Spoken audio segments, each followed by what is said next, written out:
అందరికీ జై శ్రీరామ్, జై హనుమాన్. రేపు హనుమాన్ జయంతి సందర్భంగా విరమణకు బయలుదేరుతున్న అందరికీ శుభాకాంక్షలు. అలానే మీరు విరమణ చేసేటప్పుడు మీ యొక్క హనుమాన్ మాల దుస్తులు ఏవైతే ఉన్నాయో orange colour shirt, white colour pant, night pant కానీ వాటిని అక్కడ కొన్నేరులో విడిచిపెట్టకుండా మీ ఎంబడి ఒక కవర్ పట్టుకెళ్ళండి. ఆ కవర్‌లో వేసుకొని మళ్ళీ మీ ఇంటికి తీసుకొచ్చుకోండి. మీరు రెగ్యులర్‌గా ఏ దుస్తులైతే వాడతారో ఆ దుస్తుల బదులు ఇది గూడా వాడుకోవచ్చు. తప్పేం లేదండి. సో, మీరిప్పుడు ఆ దుస్తులు ఆ కోనేటిలో గాని, నదిలో గాని, దారిలో గాని పడేస్తే పాపం అనేది తగులుతుంది.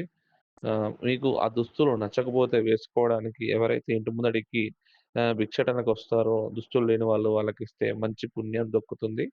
సో, ఇది దృష్టిలో పెట్టుకొని మీరు ఆ దుస్తులను పట్టుకొచ్చి ఎక్కడ పడితే అక్కడ పడేయకుండా మీరు వేసుకున్నా పర్లేదు. లేకుంటే ఏదైనా భిక్షట వచ్చిన వాళ్ళకు పంచినా పర్లేదు. వస్త్రదానం చేసినా పర్లేదు. వాటిని మాత్రం నదిలో పడేయకండి.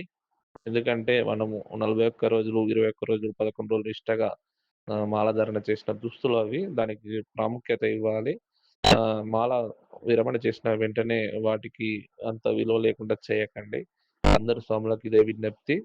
అక్కడ కొండగట్టులో ఒక వస్త్రం కూడా మిగలొద్దు. మన వస్త్రాలు మన వెంటనే తీసుకురావాలి. మన మంతి నుండి బయలుదేరిన స్వాములందరూ మన వెంటనే మన వస్త్రాలు తీసుకొద్దామని జెప్పి అనుకున్నారు. సో, మీరు గూడా అలానే తీసుకురండి. అందరికీ జై శ్రీరామ్.